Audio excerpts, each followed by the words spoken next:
inspiring mayors, I think, in the United States. And one of the reasons is because he cares so deeply about this issue. And while we've been plagued by horrendous and horrible crimes with guns, the really interesting thing that Mitch has shared with me is that he actually doesn't think it's so much the guns as it is our culture.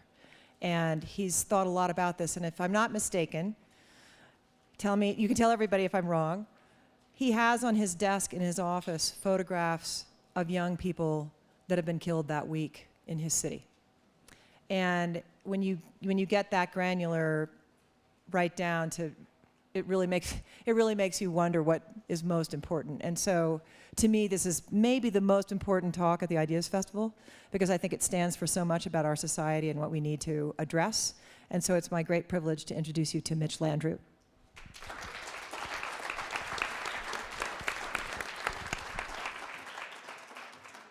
Oh my goodness. Kitty, thank you very much. I don't know, Walter, you're here. How are you? Walter, I love you. Thank you so much I do. For Walter, who hails from New Orleans, for those of you who don't know about it, we grew up 3 blocks from each other, and helped galvanize the rest of the country to help save New Orleans. And Al Hubbard is somewhere in the room. Al, where are you? Al, who worked for President Bush at the time, thank you so much. And of course, I don't see David, but I want to thank him as well. And of course, Kitty, thank you and your team for inviting us to come and to talk about this issue. So for those of you that may have been here at the previous panel, there were a bunch of mayors on the panel with a bunch of experts, and we were talking about the future of cities and the future of growth. And the theme, at least, was things are moving back into the cities, and we're laboratories of innovation and change, and great things are happening, and there's growth taking place all over the place. We have challenges, but things are getting better. And I believe that all of that is true. But one of the things that happens when you're a mayor is you are given the opportunity, you're compelled because you are responsible to see things that maybe other people don't see. And I believe this nation is one nation, and what's happening in one part is not really that isolated from another. And so I bring this talk to you today to discuss what I consider to be a very complicated, a very tough issue, and I'd like to speak for a while and then, of course, open it up to questions, because the big idea is to stop murder, particularly amongst young African-American men who are killing and being killed at catastrophic levels. My daughter said, well, that sounds like a great idea, but what's the answer?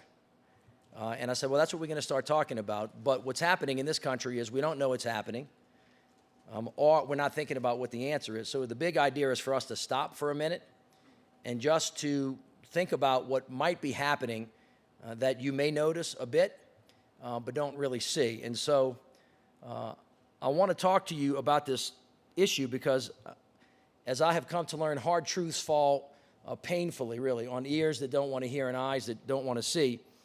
I can tell you that there's something that's not right in our country, because every day some young African-American men are being killed at what I know you will come to learn are catastrophic and alarming numbers. As I've said, we're supposed to be one nation. We're supposed to be indivisible. We're supposed to have one shared destiny. But the truth is that African-American boys feel like we have forsaken them. It's like a vine choking the life from a proud oak. I think this creeping menace of violence tightens its grip on our nation. I think that we are caught in a cycle of violence, and if you pay attention, you will see that many of us are drowning in sorrow as we come to mourn these deaths. In fact, it's a constant drumbeat of death, a constant drumbeat of shootings, a constant drumbeat of murder, day after day after day after day. Every year, 15,000 American citizens are killed on the streets of America. About 40 people lost every 24 hours. One person is killed every 35 minutes. A Newtown slaughter, 28 dead plus 12 every day. A Virginia Tech massacre every 20 hours. A Washington Navy Yard mass shooting every 8 hours. And by the time this forum is over, more lives will be taken than the Sorno brothers took on that fateful day in Boston not long ago. Indeed, last month, every news outlet in America covered Elliot Rodgers' murderous rampage at Isla Vista near the UC Santa Barbara campus. 6 people were killed. But not much was said about the 80 individuals who were killed in the 3 days prior to that. This humanitarian crisis is not in some faraway nation. It's here on our streets in America, in our neighborhoods, in our homes. We cannot be strong abroad if we're not strong at home. Morally, economically, spiritually, for the good of the nation, strength and security, we have to confront this and we have to do more. It's almost like there's snowflakes of death that are falling across the nation, and they dissipate when they hit the ground before anybody even notices that they were there. We rarely take note, and on the rare occasions that we do, we either forget immediately, we stay in denial, or we just walk by. So let's stop for a minute, and let's remember them by person. This morning in Newport, Virginia, 19-year-old Richard Lewis was gunned down. While we were asleep last night in North Philadelphia, a 32-year-old man was gunned down for blocking traffic on his street. Early Thursday morning, Brendan Tevlin shot dead in his Jeep outside an apartment complex in West Orange, New Jersey. He had just texted his mom saying, "I'm on his way home." He was a college freshman. He was 19. He didn't make it. 800 miles away, almost at the same exact moment, 21-year-old John Huddleston and 18-year-old Sidney Smith were shot in North Knoxville, Tennessee. John's dead. Sidney's likely to survive. The day before that, Del Monte Young was shot and killed in Baltimore. He was 19. Just a few hours earlier, 29-year-old Kevin Richardson and 26-year-old Nakira Jackson were shot and killed in Miami. That same day in rural Indiana of Louisville, Nikki Fields was murdered. On Monday night, Andre Roberts, age 23, was shot dead in Pittsburgh, and 15-year-old Nathaniel Torres was murdered in Windsor, California. Then there was India Martin, killed after what started with just crosswords on Facebook, spilled out into the streets. She was shot, she was killed in Chicago's Back of the Yards neighborhood. She was 14 years old. And just a few weeks ago in New Orleans, Johan Kenner was at a neighborhood park in Treme. When two shooters came by, they opened fire. It was a mistaken identity. He had just graduated. He was a football player. He tried to run away. He didn't make it. He was 17. We're losing a whole generation of promise, and these fresh victims lay cold in a mass grave shared by hundreds of thousands of American citizens. Now, I want you to think about this for a minute. Since 1980, Ronald Reagan was about to assume the presidency, 626,000 people were killed on the streets of America, a disproportionate number, African-American men, murdered in our nation. That's more Americans lost to murder in the last few decades than were lost in all of the wars of the 20th century. So it's been decades of mass murder in slow motion on the streets of America. This is not who we are as a nation, and it has to stop. We have to acknowledge it, and we have to say so.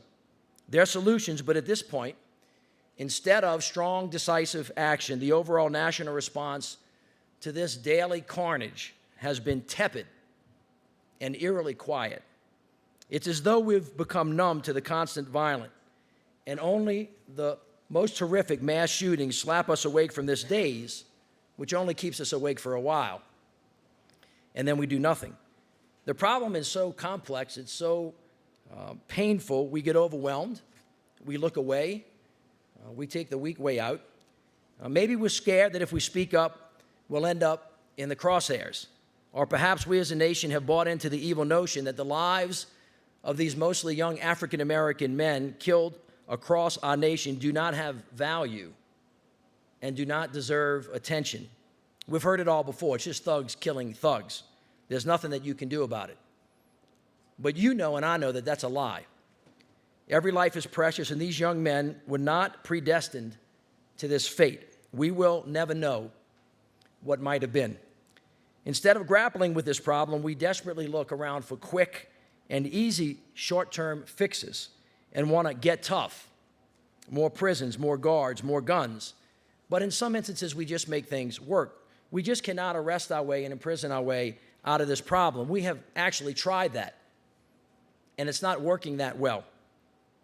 consider this, America has more people incarcerated than Russia, Mexico, Iran, South Africa, Turkey, Canada, Vietnam, Colombia, England, Pakistan, Spain, Germany, Burma, Cuba, Venezuela, and Saudi Arabia combined. And many nations with fewer people in prison have less crime and they have less murder. Since the early 1980s, the number of incarcerated people in the United States has increased over fourfold, gone from less than 500,000 to about 2.2 million today. That increase is over double the rate of inflation, by the way, for the same period of time. In Louisiana alone, since 1990, the population in prison has gone from about 19,000 to about 40,000 today, an increase of over 100%. That leaves about 1 in 86 adults in our state incarcerated, and nearly half are serving sentences for nonviolent, mostly drug-related offenses. Nationally, we spend around $70 billion every year on corrections. That's about the same amount as we spend on the Department of Education. Indeed, in average, public schools spend about $12,000 to $13,000 per pupil per year to educate them. To incarcerate one person for 1 year costs about $30,000. Now, in Louisiana alone, in 2 decades, the state went from spending about $275 million on incarceration to $750 million today. And after that, Louisiana's violent crime rate is higher than it was in 1977. In our city, we spend over $31 million per capita on jail per year, about the same as the city spends out of its general fund on the Department of Public Works, the Criminal District Court, the District Attorney's Office, and the Recreation Department combined. Now there's a bipartisan coalition talking about this, and it's important that we get that piece right. But here's the truth. We have a long way to go. America seems to be drunk on violence, and although today it may be another family in mourning, like a virus, it spreads, which is why it is very much not just a criminal justice issue, but a public health issue as well. So, not all of us here may be at fault, but I can tell you this, we're all responsible for trying to find a way. Local, state, and federal government each need to do their part. Churches, schools, friends, neighbors, mothers, and fathers each need to do their part, and of course, these young men need to do their part as well. Learn and take personal responsibility, and first, they have to stop the shooting. For our part in New Orleans, we have had enough of the shooting. We've had enough of the death and the destruction in our city streets.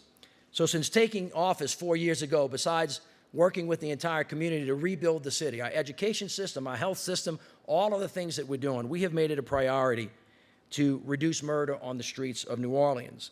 So we went to police officers on the beat. We went and talked to the mothers of murder victims. We went to expert criminologists and held focus groups with these young men in the game, so to speak, all to ask, what is this? What is it about? How can we solve this problem? And you know something? From the hardened detective to the 17-year-old kid from the neighborhood, they all told us essentially the same thing. Solutions have to hit the streets with a special focus on prevention. From this wisdom, we designed a comprehensive solution that we call NOLA for Life. It is tough, it tries to be smart, and of course, it aspires to be holistic. After all, a lot must change to prevent murder and to change what I call a culture of violence, learned behavior over time that keeps repeating itself, that is producing bad results. We need more jobs, we need more schools, we need healthy neighborhoods, we need stronger families, we need a better police department, that's true. But we learn what matters most when it comes to preventing murder is that there are a small group of young African-American men who hang out together, who are the ones who are shooting and the ones who are being shot. Indeed, when it comes to murder in New Orleans, and I believe that this is true across America, the same exact profile begins to emerge time and time again. About 1 of every 3 murders occurs in the same 4 neighborhoods in the city. About 80% of the victims are young African-American and men between 16 and 25 years old. Many are high school dropouts. They're unemployed. 80% had an arrest record. Over half of them are under a certain age. And here's the thing. Over 80% of them know each other. After talking to these young men who fit the profile, we learned something else. They want to get out of the game. Theirs is often a life of poverty, a life of fear, a life of desperation, but to hear it from them, and I know this will not resonate with you, It is, hey man, it's either kill or be killed. We need to be tough, but we need to be smart. To prevent murder, we have to find a way to help these young men see a pathway to the future, because they do not see that right now. To achieve that end, we go to these young men who are doing the violence. We literally bring them in. We sit them down. We tell them, we value you. You will not believe this, but we love you. We want to help you, but you have to put the gun down. You have to stop shooting, because bad consequences from this day forward, bad decisions from this day forward are going to equal bad consequences. Sometimes the opportunity to make a change, a glimmer of hope, is all that is needed to get some of these guys back on track. I want to think about a young man who was on the wrong path. He was dealing drugs. He carried a gun. He ran with a crew. In fact, when he first got involved with NOLA for Life, he came with 2 of his friends. At the end of the year, though, one of his friends would be arrested for murder. The other was shot dead. But on that day, this young man chose the new way. With our help, he got a job. He worked hard. He's been promoted. He got off the streets and into a local community college. He's now building a life for himself and for his children. However, some don't heed the warning. Some go right back out and do the same thing they were doing. So we have a new local, state, and federal multi-agency gang unit that has in it FBI, ATF, DEA, the U.S. Marshal's Office, and the New Orleans Police Department, all headquartered in one spot.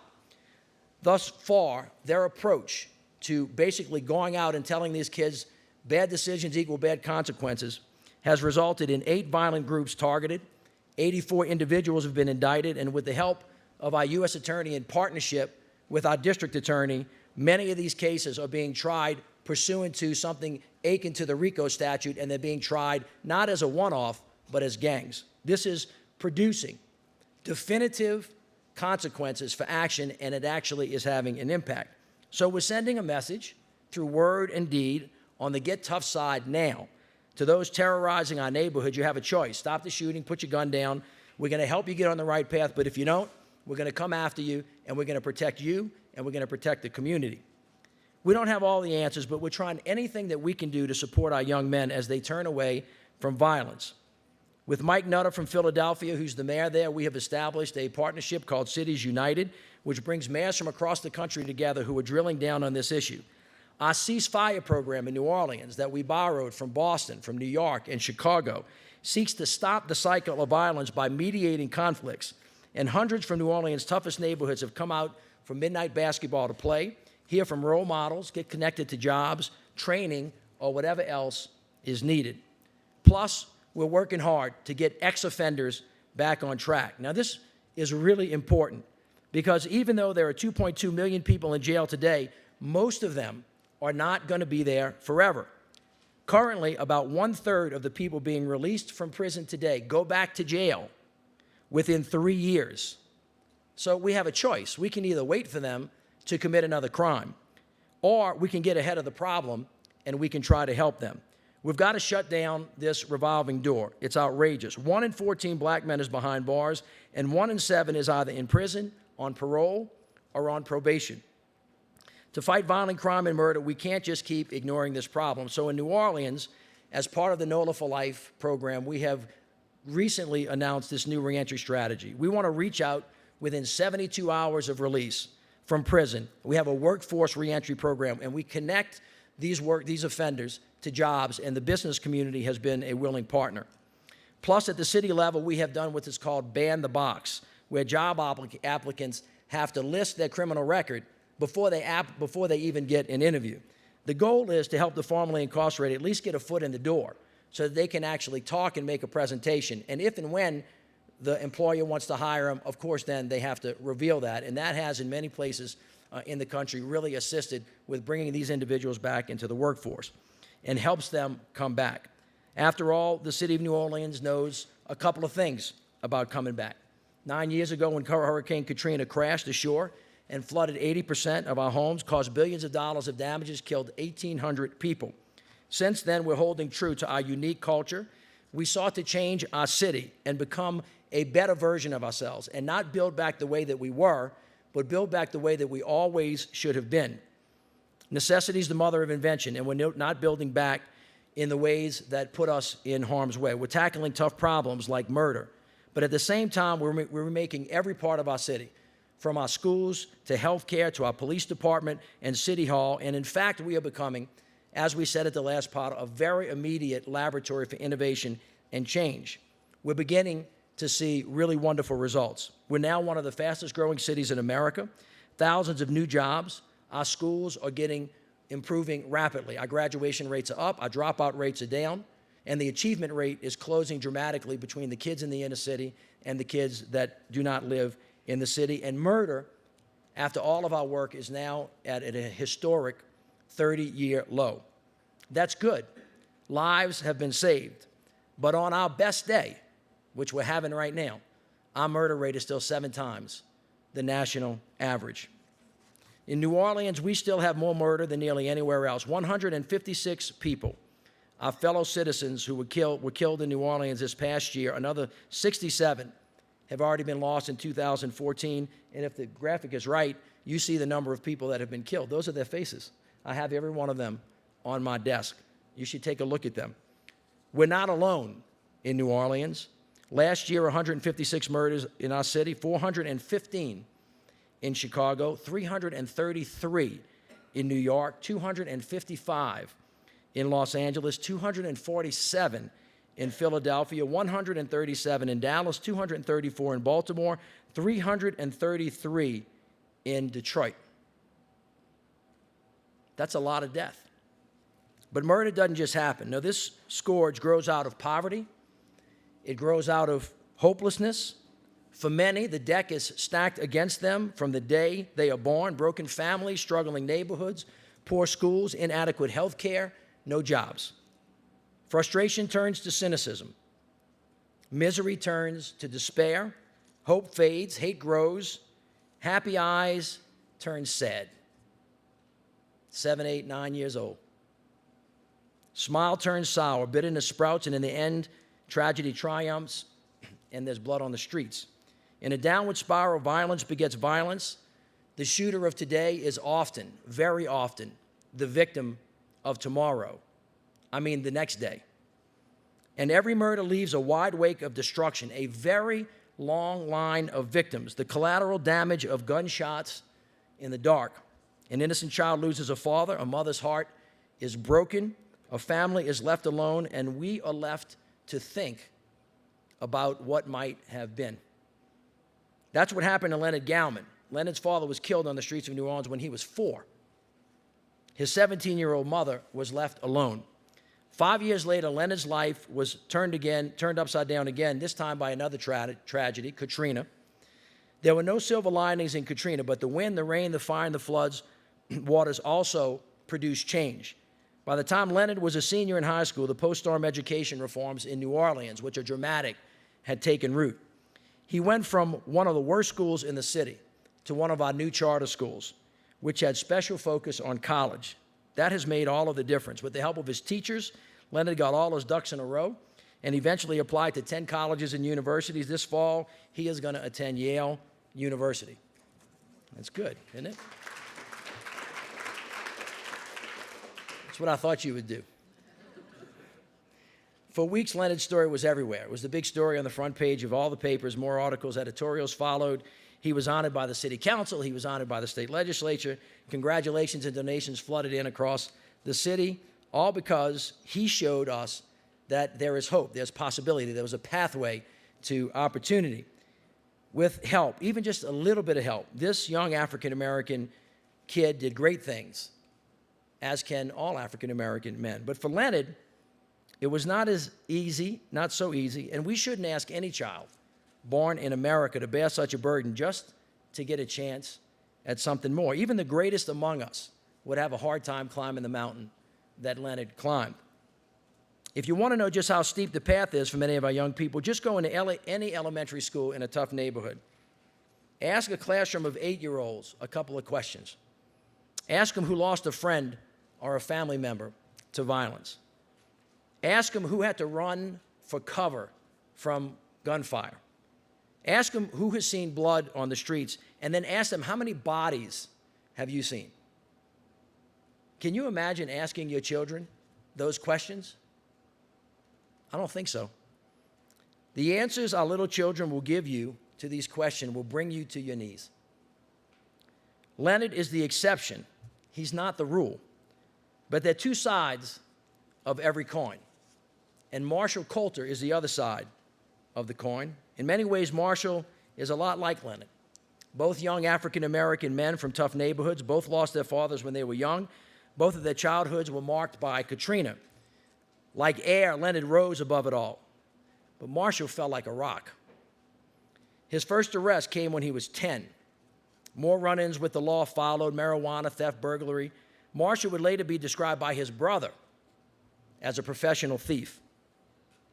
Then last July at age 14, Marshall got shot in the head as he stood in a stranger's backyard in the house that he was attempting to rob at 2 in the morning. He had climbed over a tall fence to snoop around, opened a window storm, shuddered a peer in the dark house, but there were 3 people asleep inside.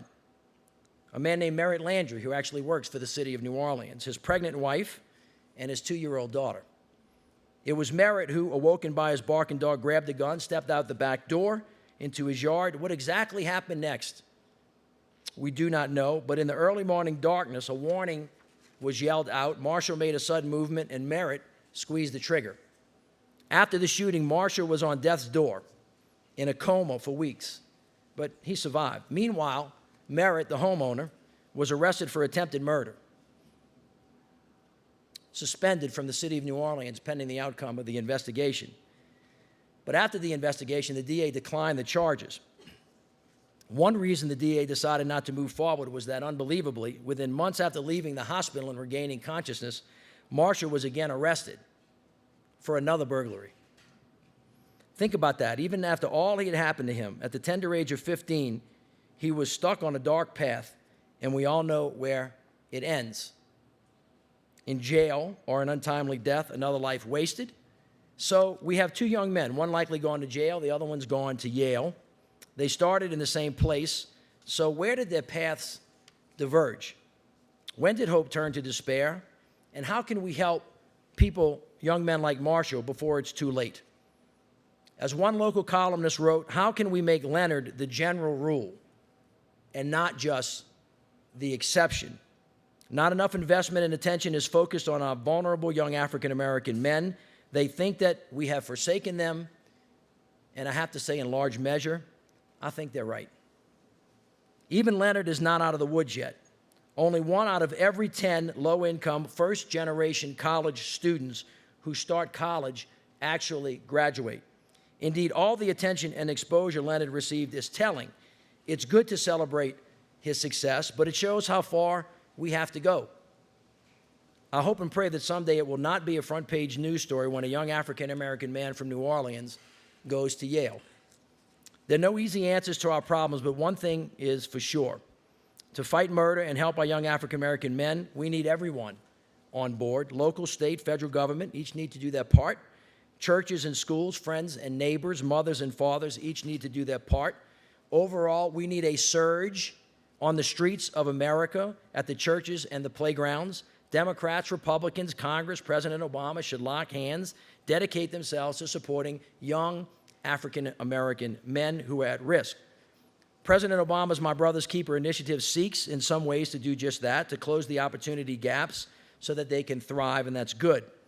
But we should also relaunch a stronger, more targeted COPS program, community policing, which worked so well in the mid-90s. More money to put more cops on the beat go a long way to making our neighborhoods safe. And by the way, it's something that both President Obama and the NRA agree with.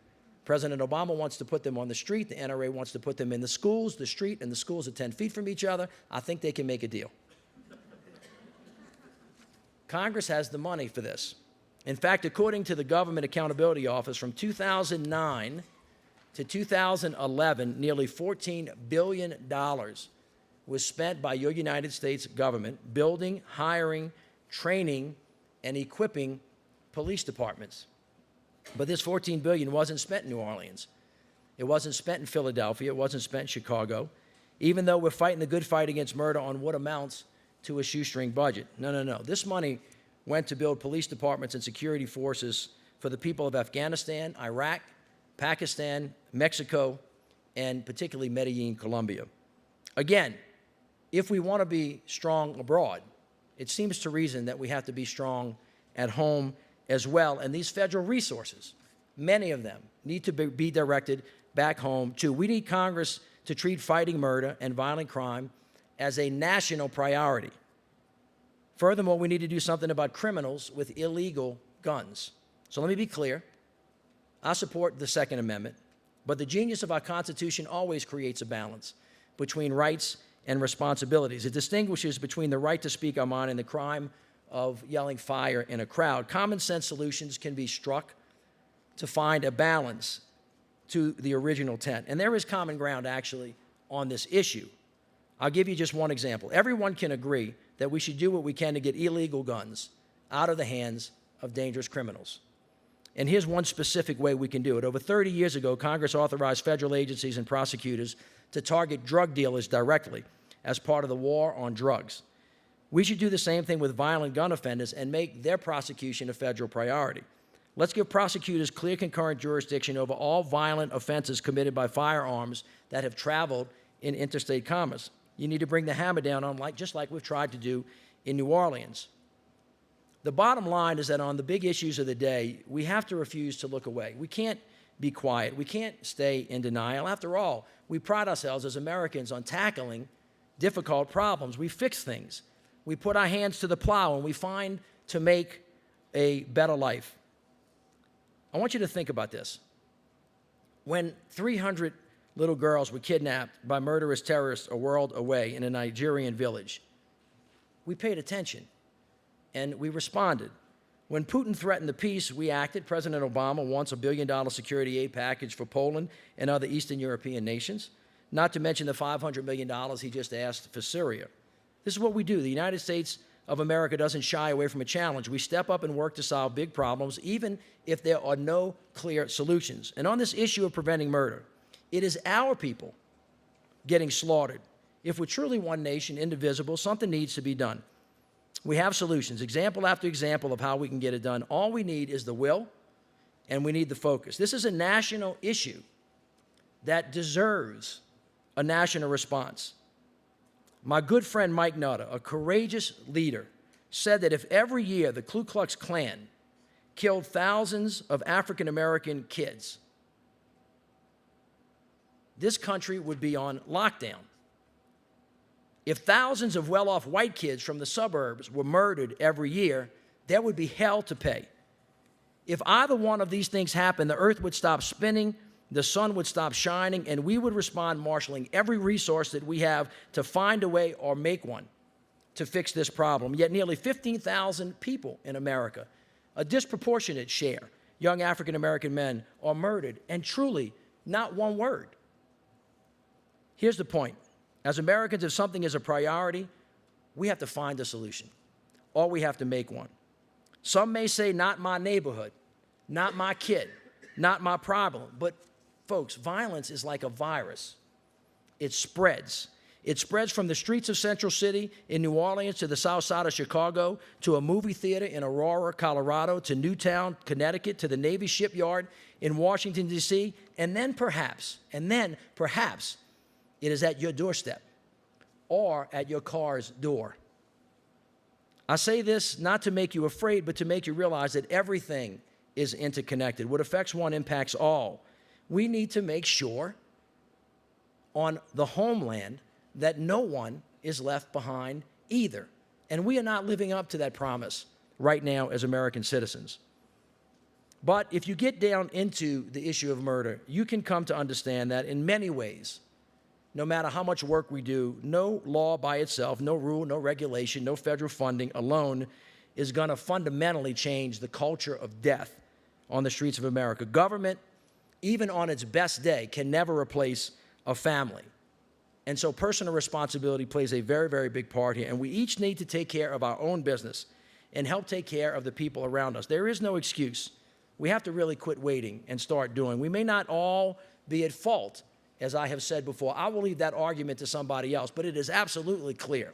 Now that we know about it, now that we see it, now that we understand it, now that it is provable, now that it is true, We are all responsible for changing the culture of death and violence to a culture of peace and prosperity and opportunity.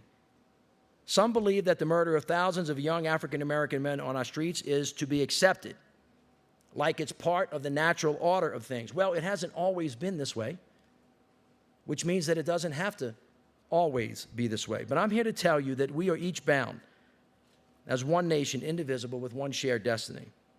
Now's the time to make combating murder and violent crime a national priority. Now is the time to help young African-American men specifically overcome the challenges they face. All of you in this room are some of the leading voices in a nation, and you can make a difference. So take this urgent message to heart. Keep it at the front of your minds.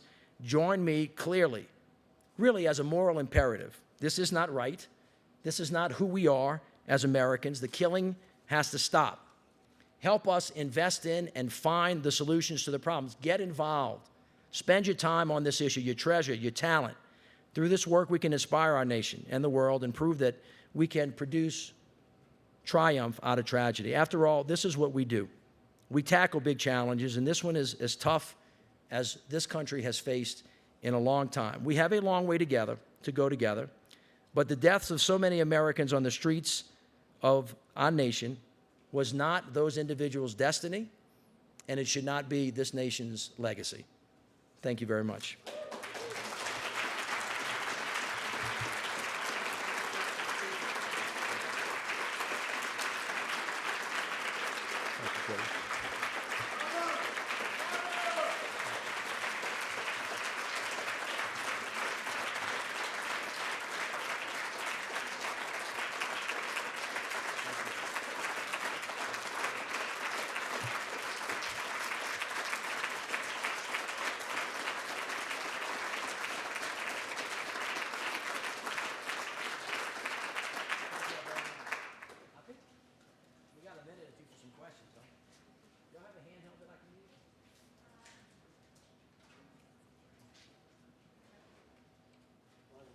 Thank y'all very much. Yes, sir.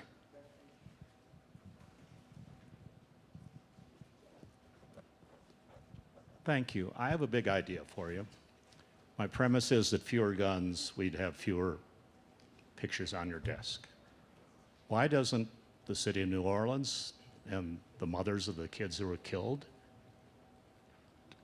put in a lawsuit suing the NRA, suing the gun manufacturers, and the basis of the lawsuit is that their First Amendment rights are being overrun by the Second Amendment. Now, I happened to be here last year, and I ran this by Justice Breyer. I just asked him, I'm not a lawyer. Did he tell you how you'd vote?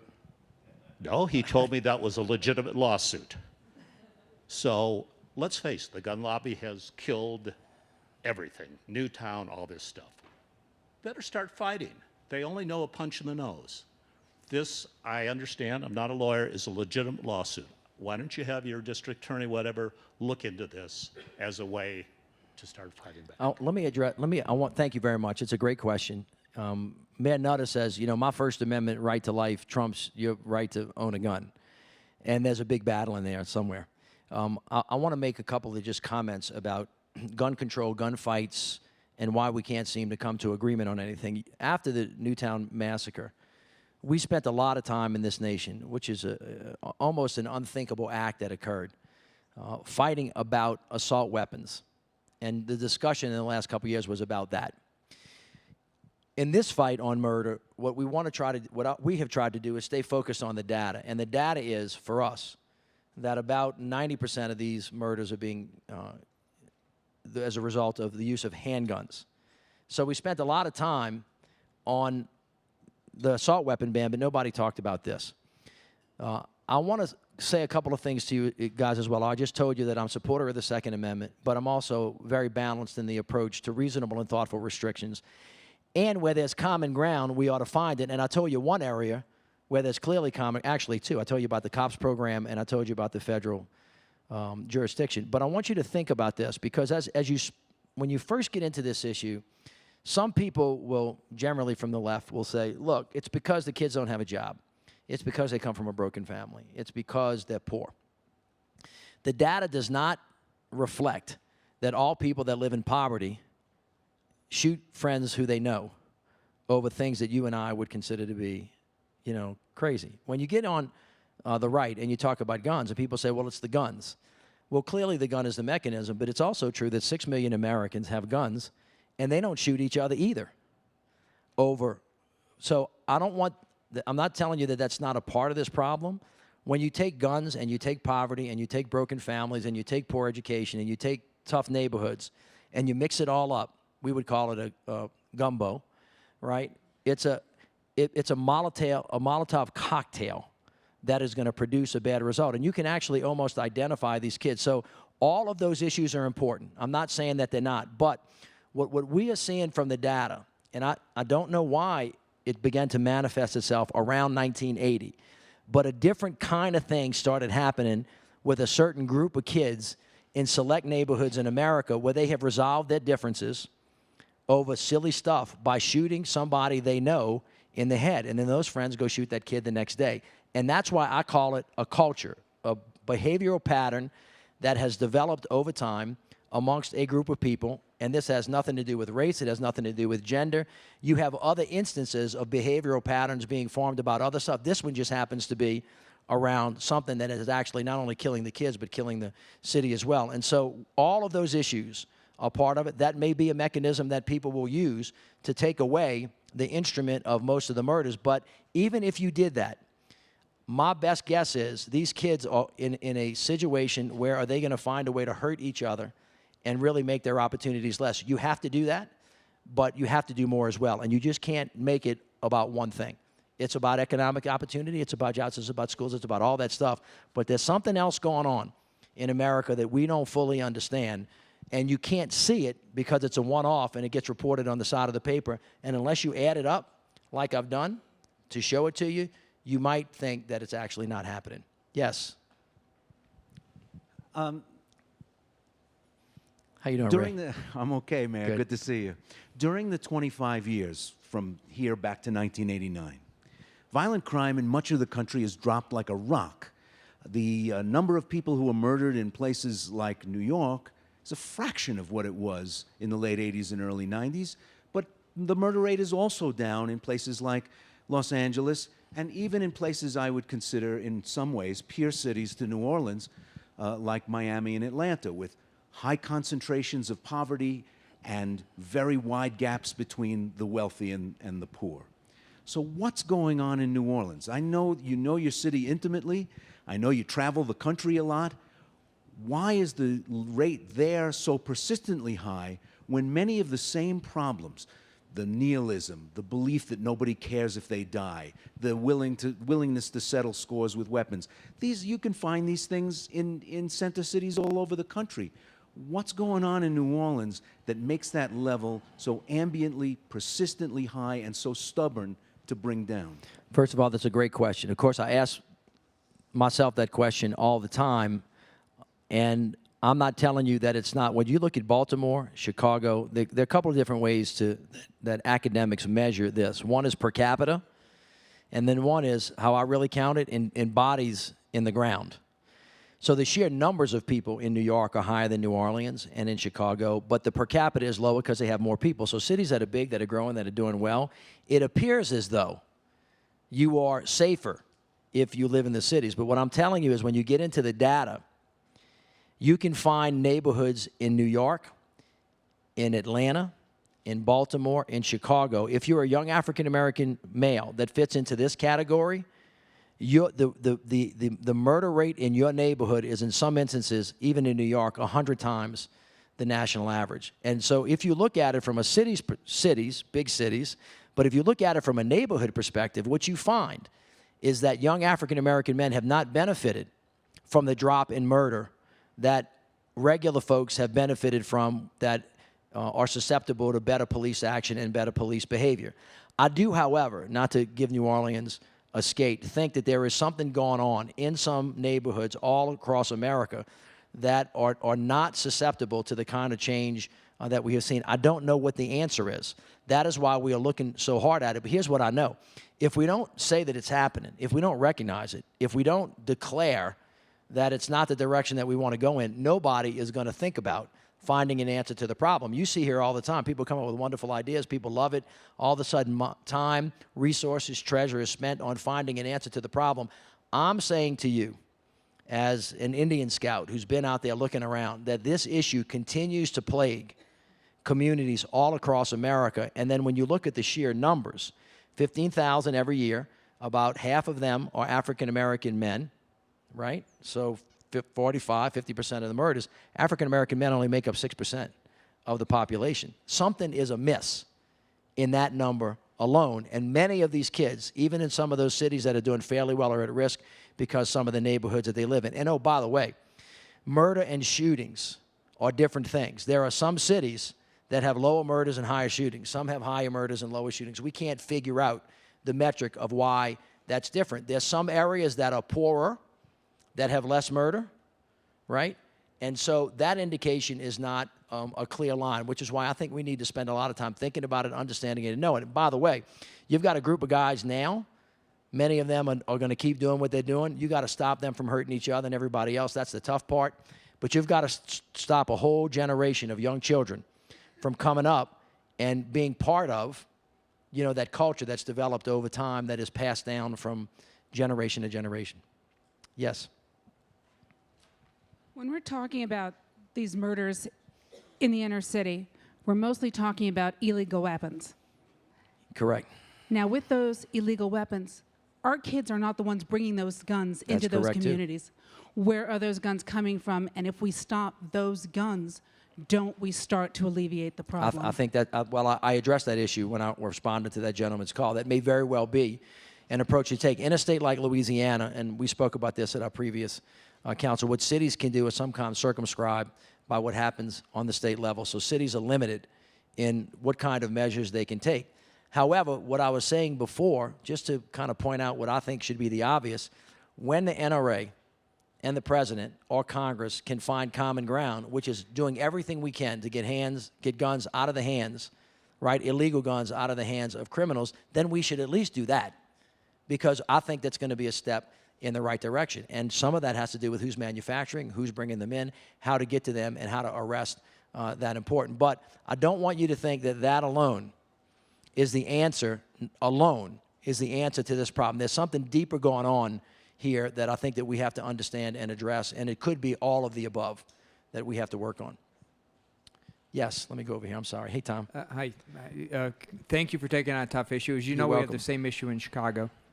One of the things we're struggling with is the hardware thing. I agree is a problem, but there's this, I'll call it the software part, which is have you been able to develop any programs in New Orleans for prevention, which are targeted towards those at-risk youth that they readily embrace and accept? So let me give you an example. So doing basketball at night is a temporary stopgap, keeps them busy, but doesn't really build conflict resolution.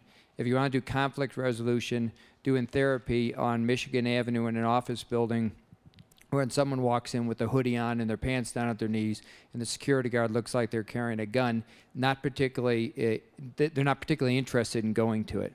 So we've had trouble. Ceasefire didn't really work for us because they didn't get along with the police.